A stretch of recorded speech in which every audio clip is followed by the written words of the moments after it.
Hello, good morning बच्चों। आज मैं आपको अब डिफरेंट टाइप्स ऑफ एंगल्स के बारे में पढ़ाने जा रही हूँ कि हमारे जो कोण होते हैं वो विभिन्न प्रकार के होते हैं। ठीक है, जैसे कि फर्स्ट दिया है, मैंने बनाया फिगर में एक्यूट एंगल। एक्यूट एंगल हमारा जो है ना लेस देन 90 होता है। लेस देन 90 मतलब 90 से छोटा। जितने भी 90 से छोटे वाले एंगल्स होंगे वो हमारे एक्यूट एंगल्स होंगे। जैसे कि मैंने बनाया 30 डिग्री एंगल। 30 डिग्री जो एंगल है वो हमारा क्या है, 90 से छोटा है, तो क्या हो गया, हमारा एक्यूट एंगल होगा। इसी तरह से मैंने एक और बनाया 60 डिग्री का, जो हमारा 90 से छोटा है। तो 90 से छोटा है तो मतलब क्या हुआ, एक्यूट एंगल हुआ। इसी तरह से जितने भी एंगल्स हो गए 90 से छोटे, जैसे 85 हुआ, 40 हुआ, 50 हुआ, वो सभी एंगल्स हमारे एक्यूट एंगल्स में आते हैं। ठीक है, इसी तरह से हमारा है ऑब्ट्यूज एंगल। ऑब्ट्यूज एंगल जो होते हैं हमारे वो मोर देन तो 90 होते हैं बट लेस देन होते हैं 180। मतलब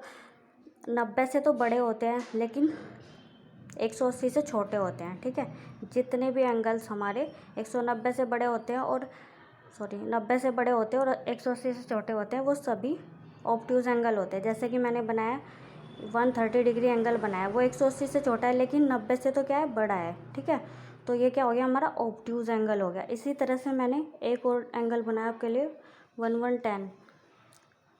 ये भी हमारा क्या है, ऑब्ट्यूज एंगल है, क्योंकि ये हमारा 180 से छोटा है लेकिन 90 से तो बड़ा है ना।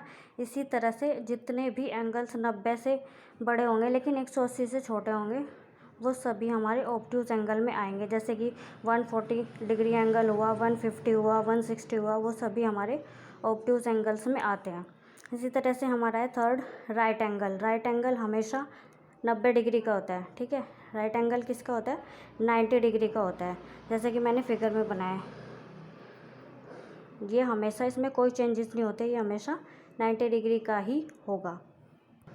आई होप आपको समझ में आ गया होगा तीनों एंगल्स के बारे में। एक्यूट एंगल हमारा 90 डिग्री से छोटे वाले एंगल्स होते हैं और ऑब्ट्यूज एंगल हमारे 90 से बड़े लेकिन 180 से छोटे होते हैं। और राइट एंगल हमारा क्या होता है, वो 90 डिग्री होता है। ये तीनों एंगल्स मैं आपको पीछे पढ़ा चुकी हूँ। अब हम आते हैं फोर्थ पे।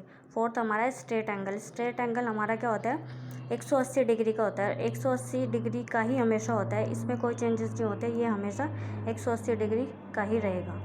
ठीक है, फिफ्थ हमारा है रिफ्लेक्सिव एंगल। रिफ्लेक्स एंगल हमारा होता है more than 180 but more than 180 होता है लेकिन लेस देन क्या होता है, 360। ठीक है, रिफ्लेक्स हमारा जो एंगल होता है वो 180 तो बड़ा होता है लेकिन 360 से छोटा होता है। जितने भी एंगल्स 180 और 360 के बीच में आएंगे वो सभी एंगल्स हमारे रिफ्लेक्स एंगल में आएंगे। जैसे कि मैंने फिगर में बनाया आप लोगों के लिए 270 डिग्री एंगल्स। ये हमारा 180 और 360 के बीच में आ रहा है, मतलब 180 से बड़ा है लेकिन 360 से छोटा है, तो हमारा क्या हो गया, रिफ्लेक्स एंगल। जैसे कि हमारा 190 हो गया, 200 हो गया या 300 हो गया, वो सभी हमारे एंगल्स जो होंगे वो होंगे रिफ्लेक्स एंगल। ठीक है, इसी तरह से हमारा सिक्स आ जाता है कंप्लीट एंगल। कंप्लीट एंगल हमारा हमेशा कौन सा हो गया, 360 डिग्री का होता है। ठीक है, जैसे कि मैंने आपके लिए बनाया है, आपको समझ में आ गया होगा। I hope, thank you.